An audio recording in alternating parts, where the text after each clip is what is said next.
10 lagi kes positif COVID-19 yang di-Pertuan Agong titah rakyat bantu Kementerian Kesihatan tangani wabak.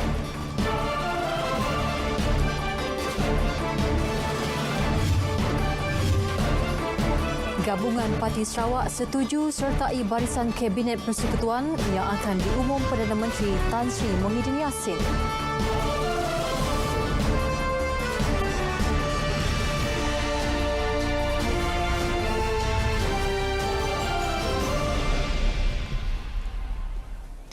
Assalamualaikum, salam sejahtera. Saya Andy Reza Rohadian. Dan saya Margaret Gambang.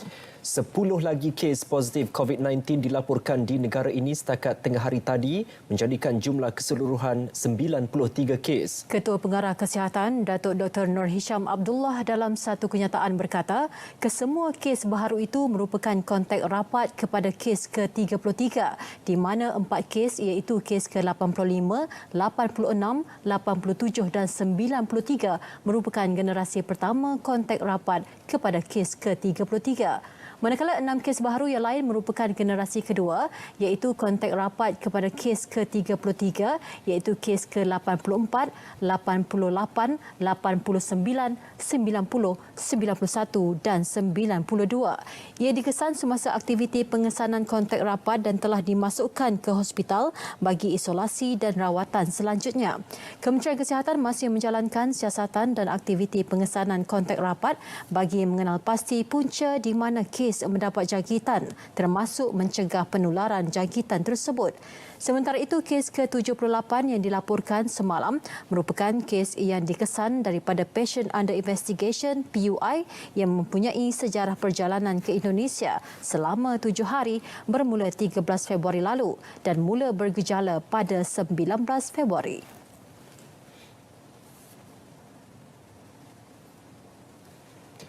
Yang di-Pertuan Agong, Al-Sultan Abdullah Riayatuddin Al-Mustafa Bilal Shah menzahirkan kebimbangan berikutan pengesanan 28 kes baharu jangkitan COVID-19 semalam.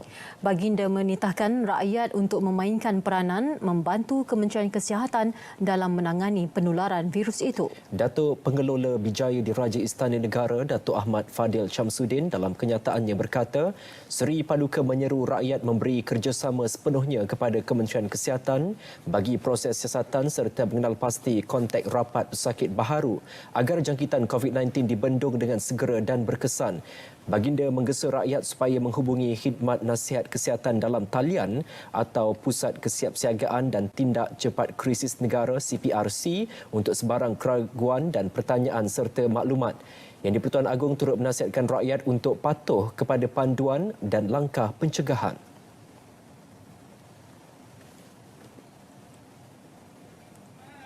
Jemaah umrah kembali semula ke Mekah hari ini selepas Kerajaan Arab Saudi menarik balik buat sementara waktu larangan berkunjung ke Masjidil Haram ekoran penularan COVID-19. Footage menunjukkan kumpulan pertama jemaah umrah yang melakukan tawaf. Rabu lalu, pihak berkuasa Arab Saudi memutuskan untuk mengenakan larangan mengerjakan umrah dan ziarah Masjid Nabawi di Madinah dan keputusan itu dijangka menjejaskan berjuta-juta umat Islam menjelang ketibaan bulan Ramadan dan musim haji. Setakat ini, Arab Saudi merekodkan 5 kes positif COVID-19. Bersua kembali. Malaysia mengalu-alukan perbicaraan terhadap 4 suspek kes tembak jatuh pesawat MH17 Malaysia Airlines di Mahkamah Daerah di The Hague, Belanda yang bermula Isnin ini. Wisma Putra dalam satu kenyataan hari ini menegaskan perbicaraan itu mampu merungkai kebenaran dan keadilan bagi mangsa yang terbunuh. Malaysia berharap perbicaraan itu akan dijalankan dengan telus dan mengikut undang-undang bagi memastikan keadilan dapat dicapai. Malaysia juga akan memantau prosiding perbicaraan. Ketika perbicaraan bermula, Malaysia ingin mengingatkan terhadap kejadian yang meranggut 298 nyawa termasuk 43 rakyat Malaysia dan anak kapal. Menurut Wisma Putra, doa Malaysia sentiasa bersama mangsa dan keluarga mereka. Pesawat itu ditembak jatuh ketika dalam penerbangan dari Amsterdam ke Kuala Lumpur di ruang udara timur Ukraine pada 17 Julai 2014. Pada 19 Jun lalu, pasukan penyiasatan bersama antarabangsa JIT mengeluarkan waran tangkap ke atas 3 suspek warga negara Rusia dan seorang warga negara Ukraine. Pada Mei 2018, JIT mendapati peluru berpandu anti pesawat BUK yang menembak jatuh pesawat Boeing 777 berasal dari Brigade Tentera Rusia ke-53 yang berpangkalan di Bandar Kursk, barat daya Rusia.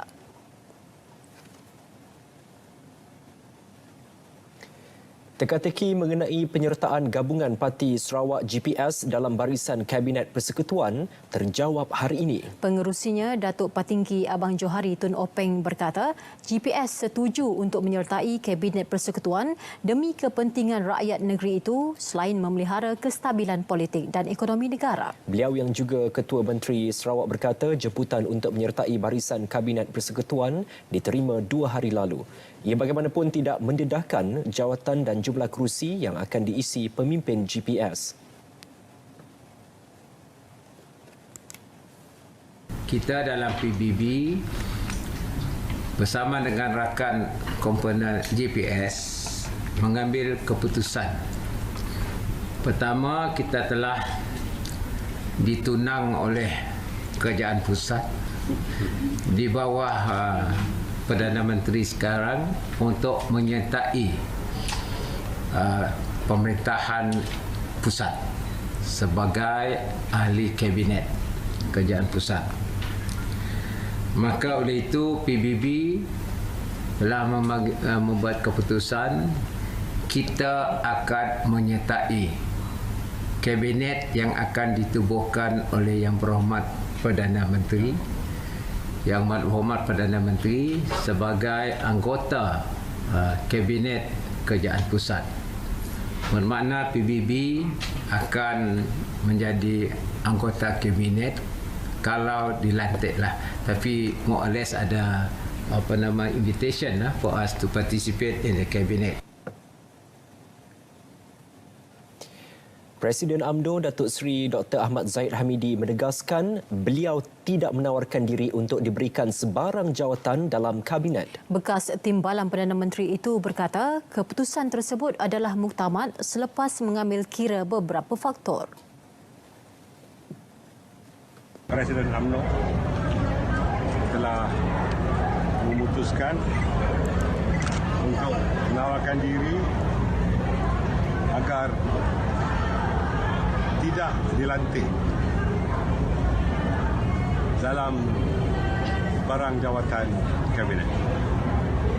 Keputusan saya ini adalah satu keputusan utama setelah mengambil kira semua faktor yang telah saya sebutkan dalam ucapan saya tadi. Beliau berkata demikian selepas merasmikan persidangan UMNO bahagian Bagan Datuk. Dalam ucapannya, Datuk Seri Dr. Ahmad Zahid menyatakan UMNO dan Barisan Nasional telah mengemukakan cadangan senarai nama anggota Kabinet mengikut beberapa perkara asas. Antara yang diketengahkan adalah muka baharu dalam parti, tokoh muda dan profesional serta teknokrat. Baik, sementara itu, Dewan Pemuda PAS mencadangkan Perdana Menteri Tan Sri Muhyiddin Yassin mengangkat konsep kerajaan teknokrat dalam pembentukan Kabinet baharu. Ketua Pemudanya Insinyur Khairul Nizam Khairuddin berkata ia bagi memastikan lebih ramai tenaga pakar dan profesional dilantik selain daripada ahli politik. Tambah beliau, penglibatan pemimpin muda juga wajar dipertimbang untuk menyertai Kabinet.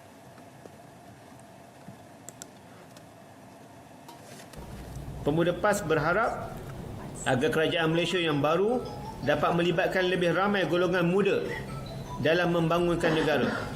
Oleh itu, kami mencadangkan agar dapat melibatkan anak muda setiap lapisan dalam membincangkan polisi dan dasar kerajaan melalui program-program bersifat seperti town hall, perbincangan dan sebagainya. Bagi mewujudkan semak dan imbang dalam pentadbiran kerajaan baharu, pihaknya turut mencadangkan Badan Hisbah atau Ombudsman ditubuhkan yang disertai golongan berkelayakan dan mahir dari segi undang-undang pentadbiran. Pelaksanaan fasa ketiga bekalan air berjadual di Melaka, ekoran keadaan cuaca kering akan bermula 10 Mac ini. Syarikat Air Melaka Berhad dalam satu kenyataan memaklumkan fasa ketiga itu melibatkan kawasan Zon 2 dengan tambahan 20% pengguna di daerah Alur Gajah.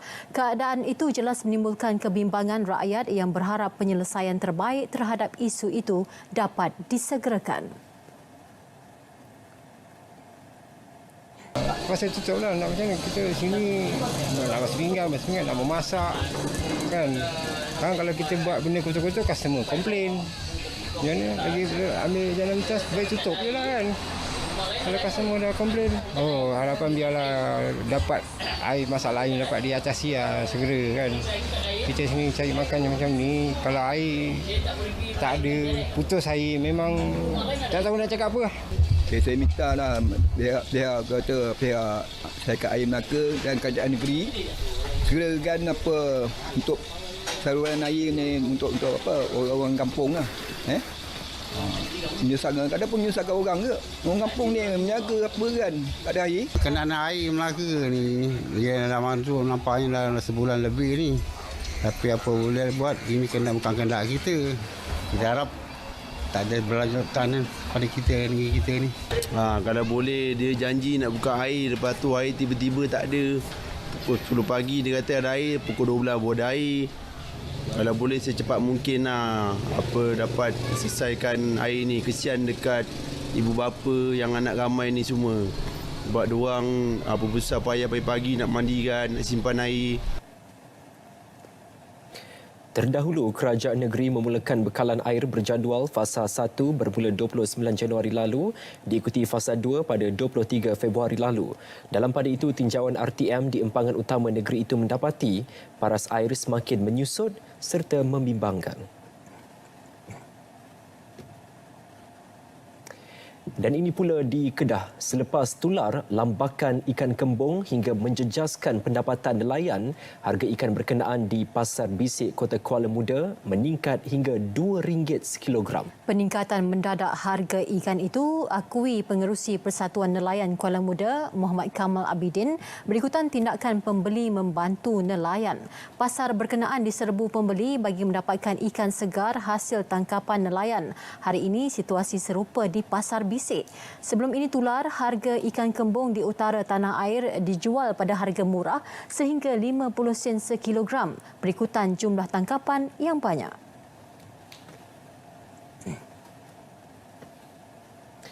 Dan berikutan senario lambakan ikan kembung di Kedah sejak minggu lepas, Persatuan Nelayan Kebangsaan Nikmat memberi jaminan untuk membeli sekurang-kurangnya 50 tan ikan kembung sehari. Ikan segar berkenaan, kata Pengerusi Abdul Hamid Bahari, untuk pasaran di Lembah Kelang dan Putrajaya.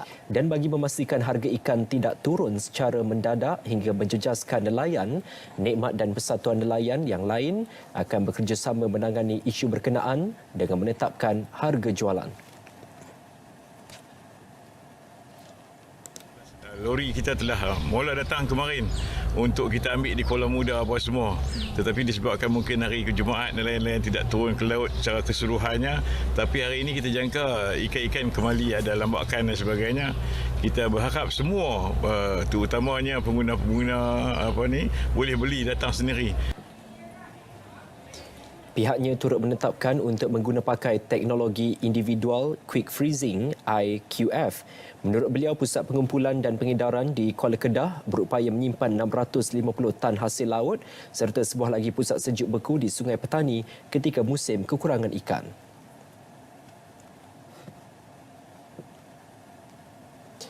Tangan yang menghayun buaian mampu mengguncang dunia. Ungkapan itu membuktikan betapa kuatnya pengaruh seorang ibu atau wanita, apatah lagi mampu berada di kedudukan standing kaum lelaki. Ya, sempena Hari Wanita Kebangsaan 2020, wartawan Atikah Muhammad Naim menelusuri kecekalan hati seorang wanita yang sanggup berkorban masa, tenaga dan wang ringgit membesarkan dan mendidik lebih 50 anak angkat termasuk yang menghidap HIV.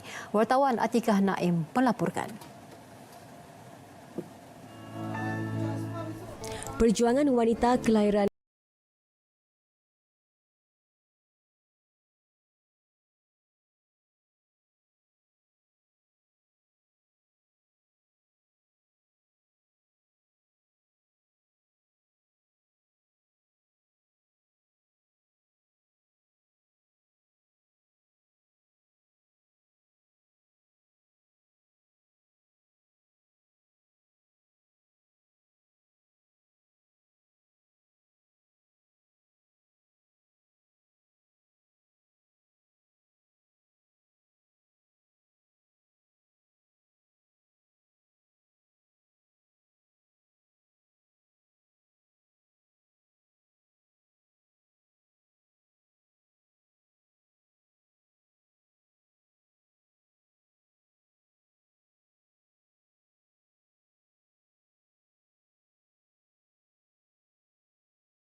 macam mana saya menghadapinya. Anak itu ada HIV dan saya kena lagi kuat sebab kalau saya down, anak-anak saya akan semua down. Jadi saya itu adalah cabaran yang pertama lah. Maksudnya saya kehilangan anak-anak saya. Walaupun mereka tak lahir daripada rahim saya, tapi saya sayang mereka macam nyawa saya. Bagi Siti Nurhatika, 23 tahun yang merupakan anak HIV perintis pertama yang diambil Datin Nolina sejak 2001, mengakui pandangan masyarakat terhadap pesakit HIV sepertinya amat dikesali, sedangkan mereka amat memerlukan bimbingan pelbagai pihak. Orang lain semua fikir benda itu berjangkit. So semua orang takut lah. So bila Mama bagi semangat dekat Siti, Mama ada tak payah takut, benda ni tak ada siapa boleh kena. Kalau betul lah kalau HIV ni berjangkit, kalau kongsi minuman ke, makan sekali ke, mesti ada adik kat rumah ni semua kena. Ya, Bismillahirrahmanirrahim. Seolah-olah menjadi stigma masyarakat bahawa HIV ataupun orang yang bersama dengan HIV ini merupakan penyakit berbahaya dan perlu ditakuti oleh semua masyarakat. Dan lebih malang, segelintir mereka ini tidak langsung memberikan sokongan kepada mereka, malah menyisihkan dan memulaukan mereka meskipun menyedari ia bukanlah permintaan ataupun kehendak mereka. Atikah Muhammad Naim, RTM. Ya. Universiti dari Industri untuk Industri. Itu slogan sebuah universiti automotif termuda di negara ini terletak di Bandar Diraja Pekan Pahang yang kini gah berkembang seiring perkembangan teknologi. Ya, dahulunya dikenali sebagai International College of Automotive (ICAM), kini bertukar status menjadi DRB Highcom University of Automotive Malaysia (DHU). Penubuhannya sejak 2010 amat bertepatan bagi memenuhi keperluan pendidikan dalam mata pelajaran teknikal seperti kejuruteraan otomotif. Laporan wartawan Muhammad Hazwan Azman. Walaupun kejuruteraan seperti mekanikal, elektrik dan elektronik lebih dikenali, pengajian dalam bidang kejuruteraan otomotif kurang diberi perhatian. Namun, DRB Highcom University kini berdiri teguh mempelopori bidang kejuruteraan otomotif yang terunggul di Pantai Timur dan juga di Malaysia.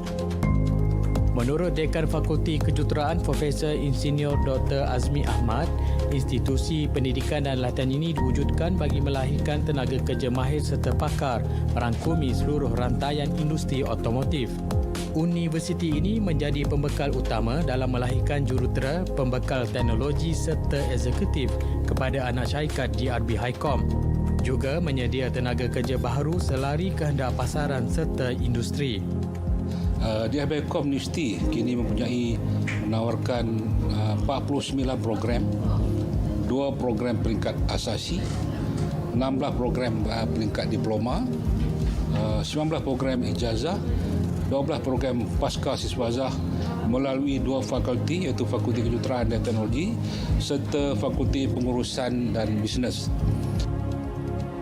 Setiap program diploma dan ijazah di universiti ini menggarapkan elemen pendidikan dan latihan teknikal dan vocational TVET. Malah bagi meningkatkan lagi kebolehpasaran pelajar, DRB Highcom University telah melaksanakan struktur internship program SIP bagi mendedahkan suasana kerja sebenar kepada pelajar sebelum bergraduasi. Pelajar akan didedahkan dengan dunia industri sebenar 1 tahun awal sebelum mereka bergraduasi. Ini dibuat dalam bentuk membabitkan industri dan pelajar, di mana pelajar akan menjalankan program final year project 1 dan 2 dan diikuti dengan program internship selama 6 bulan. Sejumlah keseluruhan adalah 6 bulan campur 6 bulan, iaitu setahun. Setahun mereka akan didedahkan kepada industri pilihan mereka yang kebetulannya adalah anak-anak syarikat DRB Highcom. Takat ini DSU mempunyai 19 pensyarah jemputan dari industri seperti Composite Technology Research Malaysia CTRM, Proton, DevTech serta mempunyai hubungan baik dengan Institut Otomotif Malaysia untuk input berhubung trend otomotif masa hadapan. Antara anugerah yang berjaya dirangkul di RB Highcom University ialah menerusi pelajarnya Muhammad Ashraf Yusni yang berjaya mendapat pingat gangsa dalam pertandingan WorldSkill di Abu Dhabi serta mendapat anugerah Best of Nation pada 2017. Pada 2018, seorang lagi pelajar iaitu Simon Wong berjaya merangkul pingat emas serta mendapat anugerah tangan emas Perdana Menteri di pertandingan WorldSkill Malaysia. Melalui pencapaian ini sememangnya kami bukan saja mahu menghasilkan graduan yang mahir, malah kami juga fokus dalam menghasilkan juara sama ada di peringkat kebangsaan ataupun dunia. Tahun ini juga kami akan menghantar wakil ke pertandingan WorldSkill yang akan bermula pada April 2020. Prihatin kebajikan pelajar, DIB Highcom telah menyedia lebih 52 juta ringgit dalam bentuk beasiswa tahun lalu kepada DRB Highcom University untuk dianugerahkan kepada pelajar yang layak. Antaranya beasiswa B40 untuk program diploma dan apprentice sekolah program DASP bagi program ijazah. Manakala bagi pelajar yang tidak berjaya memohon mana-mana beasiswa, mereka boleh memohon untuk beasiswa separa bernilai RM10,000 bagi program diploma, manakala RM15,000 bagi program ijazah. Dan bermula 6 April ini, DSU akan membuka pengambilan baru bagi program asasi kejuruteraan dan perniagaan. Mereka yang berminat boleh mengisi borang permohonan menerusi pautan laman web rasmi DSU di enroll.dsuautomotive.edu.my. Laporan Hazwan Azman, RTM.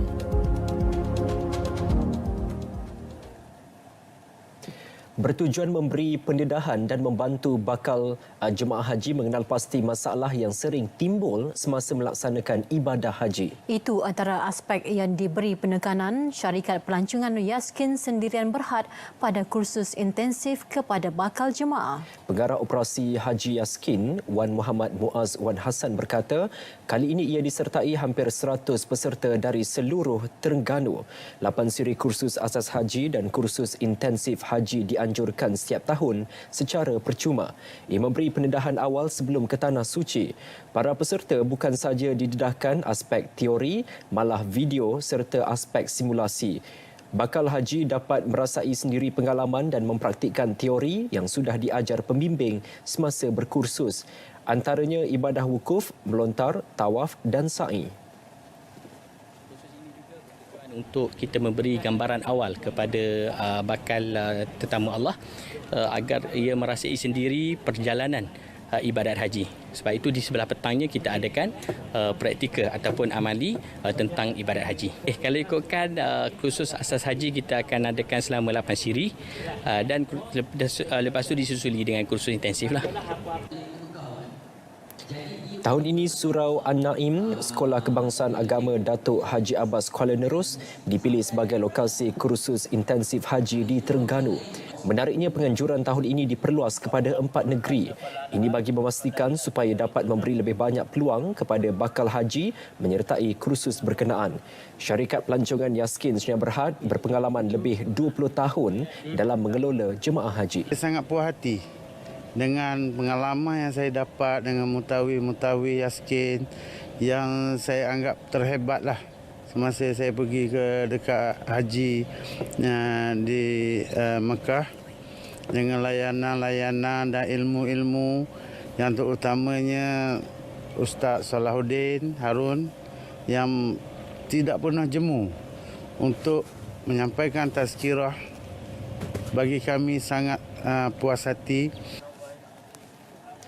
Sejak tahun 1988 lagi, 20 kaki tangan dan 5 pejabat cawangan bertugas untuk memantapkan pengurusan dan memberi perkhidmatan terbaik kepada bakal jemaah. Saudara, bagi memberi laluan kepada siaran langsung perlawanan bola sepak CIMB Liga Super antara Malaysia antara Kedah dan Terengganu, siaran berita perdana di TV1 berakhir di sini. Anda boleh beralih ke MyFreeview 123 sekarang untuk siaran berita perdana selanjutnya.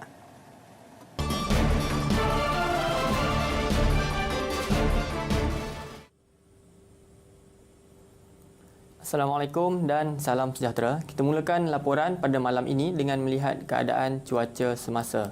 Imej satelit menunjukkan kelompok awan aktif kini lebih tertumpu di negeri-negeri di sekitar barat Semenanjung dan juga di beberapa bahagian di sekitar negeri Sarawak. Dan hal ini dapat dilihat dengan lebih jelas lagi melalui tinjauan imej Gema radar. Imej menunjukkan keadaan hujan dan juga ribut petir yang sedang berlaku di hampir kebanyakan negeri-negeri di sekitar Semenanjung sejak tengah hari tadi. Kini dijangka akan berlanjutan selama 1 sehingga 2 jam lagi. Namun hujan yang berlaku di sekitar pendalaman negeri Pahang, Selangor dan juga negeri Sembilan ini dijangka mampu untuk berlanjutan sehingga ke lewat malam.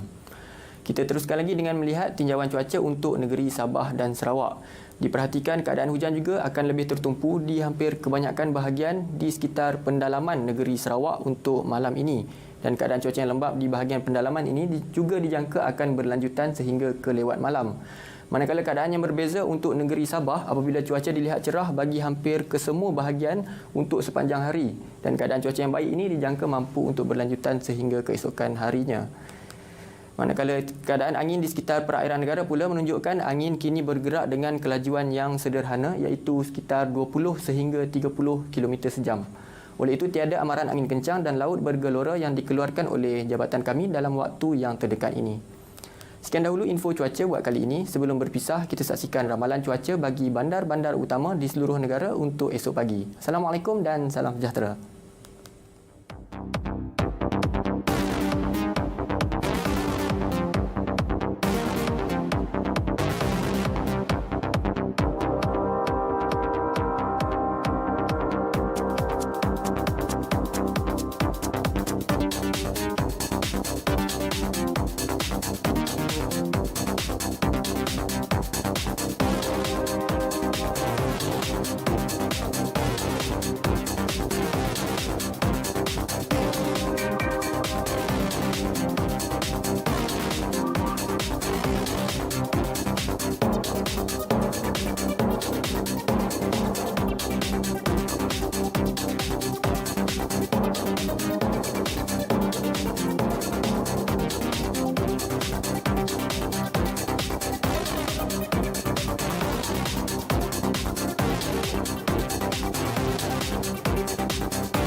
Bersua kembali. Tindakan seorang pemandu kereta meludah dan merosakkan sebuah kenderaan dinaiki pengguna jalan raya di Kota Damansara, Selangor kemarin mengundang padah apabila dia direman. Perbuatan suspek berusia lebih separuh abad itu turut tular di media sosial. Menurut Ketua Polis Daerah Petaling Jaya, ACP Nik Izadi Muhammad Faisal, suspek berusia 61 tahun itu direman 4 hari. Suspek ditahan semalam di Kota Damansara. Dia dipercayai terlibat kes buli jalan raya di daerah sama. Dalam kejadian tempoh hari, suspek berang apabila dihon kereta lain ketika menukar lorong. Pelakuannya bagaimanapun berjaya dirakam mangsa yang juga pelajar wanita. Kes disiasat mengikut Seksyen 427 Kanun Keseksaan kerana khianat.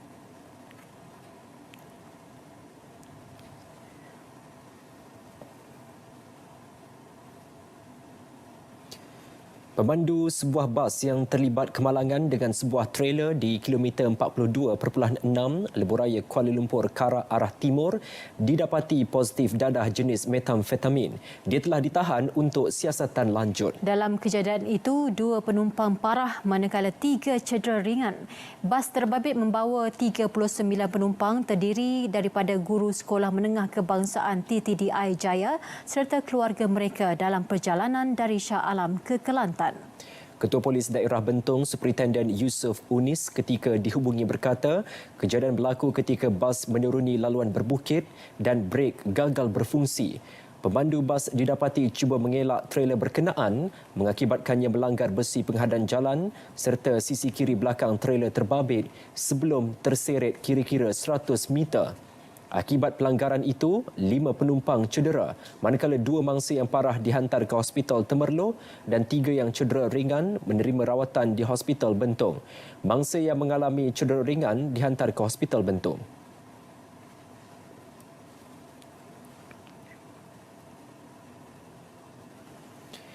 Dilaporkan hilang sejak Rabu lepas, mayat nelayan Kadri Tra, 71 tahun ditemukan kira-kira pukul 10 pagi tadi. Timbalan Pengarah Operasi Zon Maritim Miri, Komander Maritim Salihuddin Zakaria berkata, mayat ditemukan terapung kira-kira 8 batu nautika dari pantai Lutong oleh pekerja kapal pengangkutan berhampiran pelantar minyak. Rabu lepas, mangsa keluar memancing seorang diri di perairan Kuala Bakam sebelum dilaporkan hilang.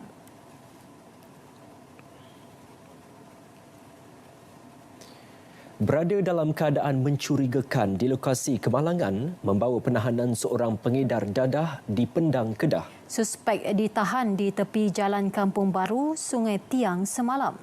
Mengesahkan mengenai kes berkenaan, Ketua Polis Daerah Pendang, DSP Aris Syam Hamzah menerusi kenyataan yang dikeluarkan memaklumkan suspek berusia 30-an ditahan bersama 3 paket plastik lut sinar dan 1 keratan straw pendek yang mengandungi dadah jenis heroin serta 9 paket plastik lut sinar disyaki syabu. Hasil maklumat penagih dadah, suspek menjadi buruan pihak berkuasa. Penahanan suspek mengikut Seksyen 39B dan Seksyen 15(1)A Akta Dadah Berbahaya 1952.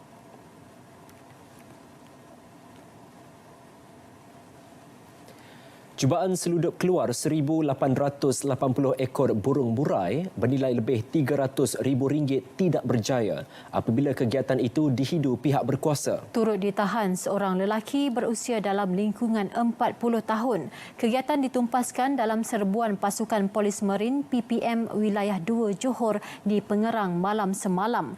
Menurut komandannya SCP Abdul Rahman Muhammad, ketika serbuan, suspek sedang memunggah bakul mengandungi 1,780 ekor burung murai kampung dan 100 murai batu. Siasatan awal mengesyaki haiwan terlindung terbabit cuba diseludup untuk pasaran negara jiran. Kes disiasat mengikut Akta Pemeliharaan Hidupan Liar 2010.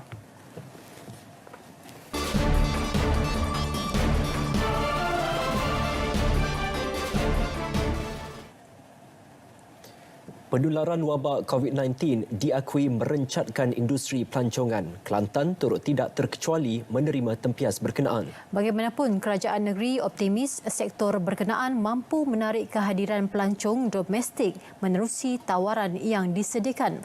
Pengerusi Jawatankuasa Perpaduan Masyarakat, Kebudayaan, Warisan dan Pelancongan Negeri, Meja Besar Datuk Mat Anizam Abdul Rahman menjelaskan pihaknya telah menyediakan pelbagai program pelancongan kepada kumpulan sasar. Selain promosi alternatif lain termasuk promosi tiket penerbangan, lapangan terbang dan pertandingan seni budaya Kelantan seperti pertandingan WOW.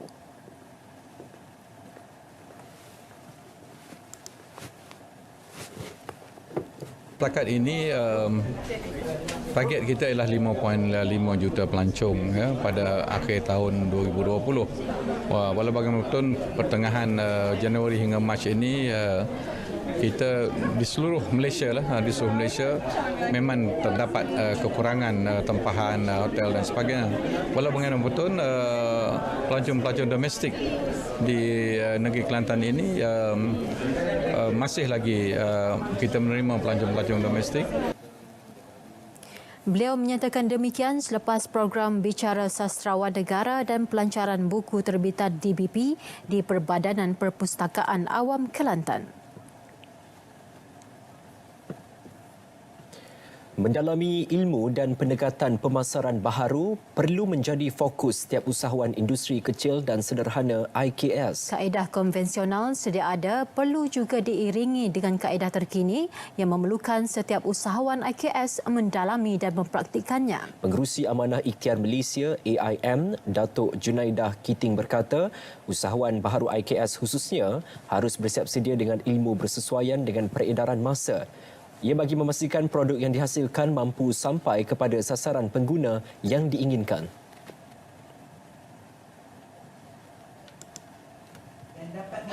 usahawan kita ni kadang ketandusan macam mana dia nak memasarkan produk dia melalui apa ya. Jadi hari ini dengan adanya seminar 1 hari, pengetahuan yang mereka dapat sangat baik. Mereka tahu macam mana nak memasarkan produk, di mana mereka nak mendapatkan pinjaman, di mana mereka nak melatihkan diri mereka lagi dalam pelbagai kursus yang ada ya. Beliau ditemui selepas merasmikan seminar usahawan Ogo Shop anjuran Yayasan Pelindung Kebajikan Pengguna Malaysia YPKPMM di Ibu Negara.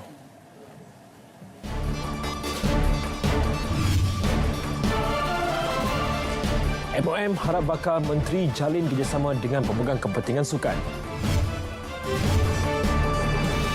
Pasukan tenis lelaki berkursi roda Malaysia layak ke Piala Dunia di Portugal.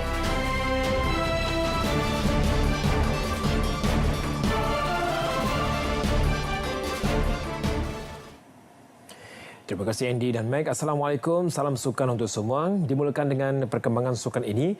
Majlis Olimpik Malaysia MOM berharap Menteri Belia dan Sukan yang baru akan menjalin kerjasama rapat dengan pemegang kepentingan sukan sebelum melakukan sebarang perubahan program sukan sedia ada. Menurut Presiden MOM Datuk Seri Mohamad Nozar Zakaria, menteri baru itu perlu memperoleh maklumat daripada mereka yang terlibat secara langsung, terutamanya Persatuan Sukan Kebangsaan.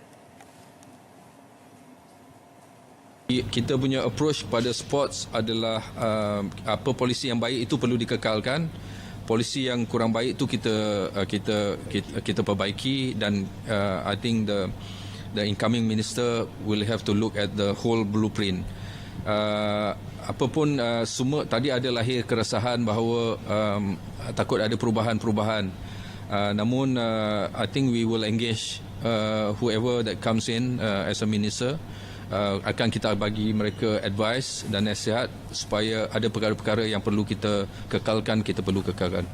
Beliau berpendapat antara program yang perlu dikekalkan ialah program podium yang melibatkan persediaan atlet ke Sukan Olimpik Tokyo 2020. Katanya, meskipun tamasya di Tokyo sudah semakin hampir, namun program itu perlu diteruskan sehingga Olimpik 2024 di Paris atau Sukan Commonwealth 2022 di Birmingham.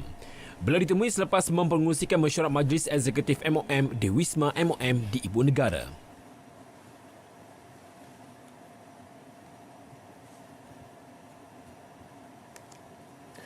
Dalam perkembangan lain, Datuk Seri Mohamad Nozar berkata pihaknya akan membawa suara Persatuan Sukan Kebangsaan kepada pihak berkaitan supaya tempoh kelayakan ke Sukan Olimpik 2020 Tokyo dapat dilanjutkan. Ia berikutan pembatalan serta penundaan beberapa kejohanan kelayakan susulan penularan wabak COVID-19 di seluruh dunia. Suggestion to Thomas Lun that we should extend the qualifying period maybe perhaps until June, yeah, because there are a lot of qualifying tournaments has been cancelled. That's one. Second is that we need to engage the IF so that it gives a fair treatment to all other sports countries. Antara kejohanan dibatal dan ditangguhkan susulan kebimbangan terhadap penularan COVID-19 ialah kejohanan badminton terbuka Jepun dan terbuka Poland serta kejohanan olahraga dalam Dewan Sedunia 2020. Pasukan tenis kerusi roda Malaysia berjaya layak ke Piala Dunia yang berlangsung di Portugal Mei ini. Ia selepas kejayaan menundukkan Australia 2-0 pada kejohanan BNP Paribas kelayakan Piala Dunia Zon Asia Oceania di Pusat Tenis Nasional Tun Razak di Ibu Negara. Presiden Persatuan Tenis Kerusi Roda Malaysia WTM Muhammad Iqbal Sulaiman berkata, ini merupakan kejayaan penuh bersejarah untuk persatuan itu selepas kali terakhir layak ke Piala Dunia pada 2016 sekaligus membuka peluang menghantar pemain secara merit ke Tamasya Paralimpik 2020 di Tokyo. Macam last year, diorang tak berjaya tapi walaupun finalis, tapi this year Alhamdulillah lah, saya rasa tahniah kepada kedua pemain dan tim dan coach dan pihak MSN yang telah membantu dan mendorong kita untuk mencapai kejayaan yang amat menyerlah lah untuk kami lah. Malaysia berperoleh mata pertama menerusi Muhammad Yush Shazwan Yusof yang mengatasi Don Martin 6-1-6-0. Manakala pemain utama negara Abu Sama Borhan menudukkan Wickes Band 6-3-6-4.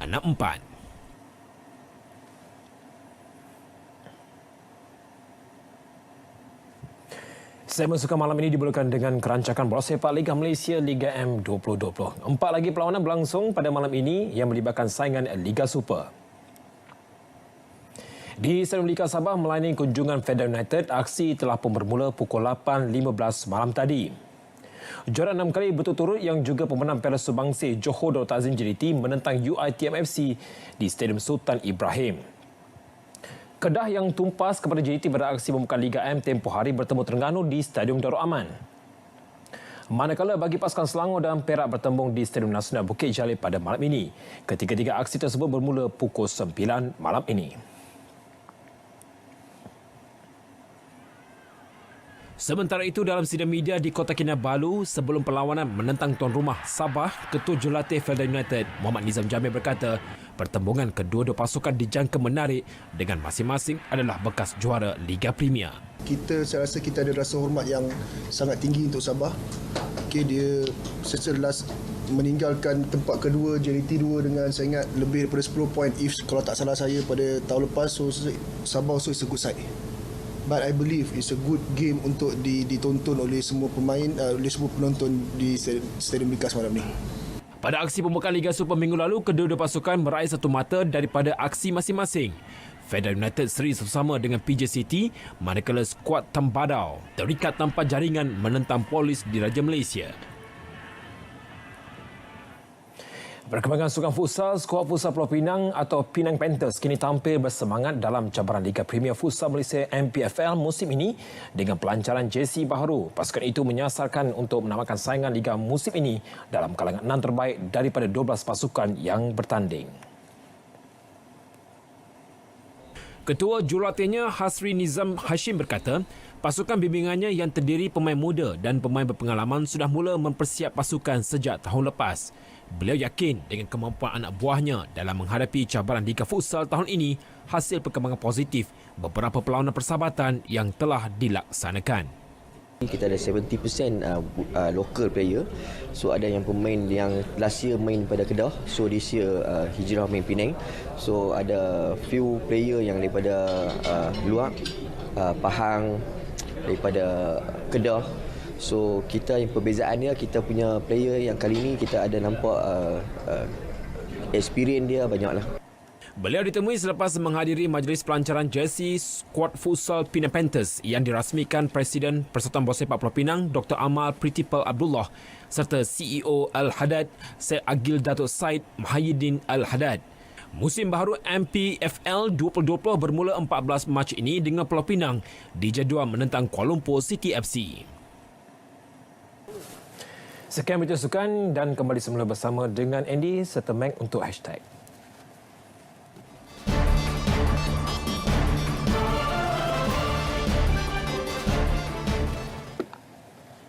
Kereta dipandu seorang lelaki yang berusia 10 minit lulus ujian memandu di Guizhou, China terjatuh ke dalam sungai. Individu yang hanya mahu dikenali sebagai Zhang itu mendakwa gagal kawal kenderaan setelah telefon bibitnya berbunyi ketika dia memandu di jambatan. Dia juga panik apabila ternampak ada 3 pejalan kaki di jambatan tersebut. Zhang bagaimanapun bernasib baik kerana berjaya keluar menerusi pintu penumpang. Masih di China, seorang kanak-kanak perempuan mencuit hati netizen dengan kelakuan comelnya. Dia dirakam cuba menjamah sekeping biskut namun hasrat itu tidak kesampaian kerana sedang memakai topeng muka. Wajahnya yang terpinga-pinga itu menarik perhatian netizen di media sosial. Video dirakam di Huzhou, wilayah Anhui di timur China. 2 ekor singa laut bersaiz luar biasa dilihat bersantai di atas sebuah bot. Bot terbabit kelihatan condong kerana penampung berat 2 haiwan berkenaan. Kejadian dirakam di perairan El Inlet berhampiran Olimpia Amerika Syarikat. Menurut pakar, singa laut boleh membesar sehingga 11 kaki panjang dan berat mencecah lebih 1 tan.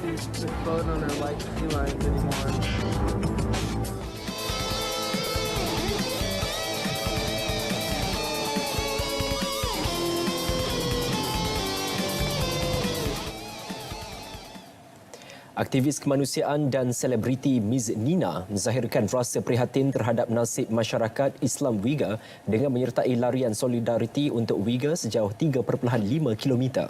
Program yang turut disertai lebih 300 peserta itu turut menyaksikan majlis menandatangani petisyen dan sokongan mereka bagi menghentikan kekejaman yang berlaku di Xinjiang. Program larian bertujuan memupuk sifat solidariti terhadap isu yang melanda etnik tersebut pada masa sama mengutip dana untuk disalurkan kepada pihak memerlukan. Larian solidariti itu diinisiatifkan oleh Projek Hijau Global Peace Mission GPM Malaysia dan Pertubuhan Next Gen Christian Malaysia.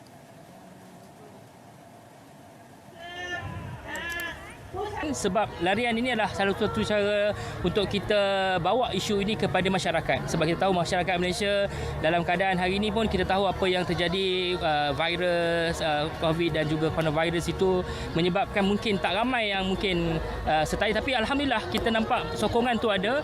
Tapi ini antara lain kita katakan bahawa dalam keadaan itu mesej yang kita nak sampaikan bahawa rakyat Malaysia cakna terhadap isu yang berlaku. Kami ingin mengeluarkan satu mesej bahawa isu ini merupakan satu isu kemanusiaan dan kami merasa amat bangga bekerjasama dengan Global Peace Mission Malaysia, ASIN, ABIM, sama-sama berganding bahu dan berdiri sebarisan solidariti untuk orang-orang Uyghur. Ms. Nina berkata beliau mahu meningkatkan kesedaran umum terhadap isu kemanusiaan yang berlaku dengan mesej yang jelas bahawa rakyat Malaysia prihatin dengan isu-isu semasa. Actually hari ini sangat penting because kita punya saudara-saudari Uyghur brothers and sisters kat sana are suffering and saya rasa dalam dunia ini sekarang there's not enough awareness. So we are here today, kita lari bersama diorang 3.5 km ataupun 7 km to show the world that we are standing together dengan Uyghur Muslims. So insyaAllah kita nak also send the message to everyone that we are supporting them, that we feel your pain and insyaAllah di Malaysia we really want to do our best to really help you. Program berlangsung di Taman Metropolitan Kepong 29 Februari lalu.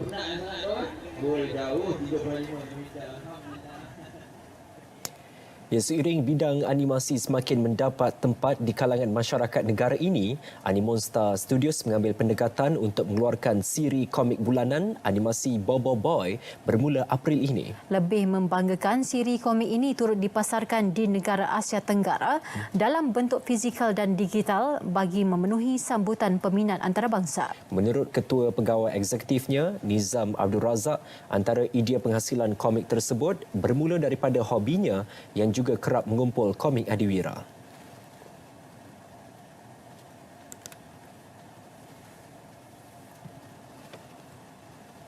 Sebab kami membuat dalam bentuk komik, sebabnya idea yang kami ada sekarang ni sangat mahal kalau tak dibuat dalam bentuk animasi. Wataknya ramai, planetnya asyik bertukar-tukar. Jadi kita fikir why not kita letak dia dalam bentuk komik dahululah. So memang lagi banyak watak, lagi banyak kuasa baru.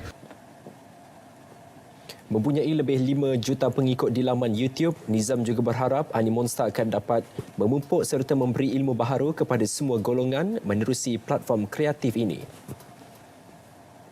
Kita tahu culture following tu bagaimana. So saya harapkan Boy ini bukan setakat di follow, tetapi dia follow dari segi aspek positif dia, values dia. Sebab Boy ada jati diri, percaya pada diri sendiri, bagaimana dia dengan kawan-kawannya berlainan bangsa work together. So saya rasa ini sangat penting untuk kanak-kanak. Saya Tuan Abang, saya nak ingatkan semua dapatkan komik Boy Galaxy musim 2 yang akan berada di pasaran 16 Mac ini di kedai terpilih berhampiran anda. Ya, terbaik. Hai, sayalah Papa Zola, musuh kejahatan, kekasih kebenaran.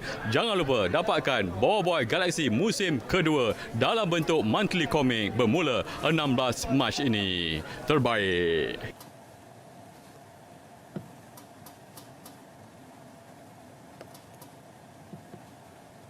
Saudara, berita perdana edisi Sabtu 7 Mac berakhir di sini. Teruskan kesetiaan anda bersama saluran berita RTM bagi mengikuti perkembangan sahih berita semasa. Terima kasih kerana bersama RTM, jenama diiktiraf paling dipercayai. Dengan itu, Assalamualaikum. Salam sayangi Malaysia.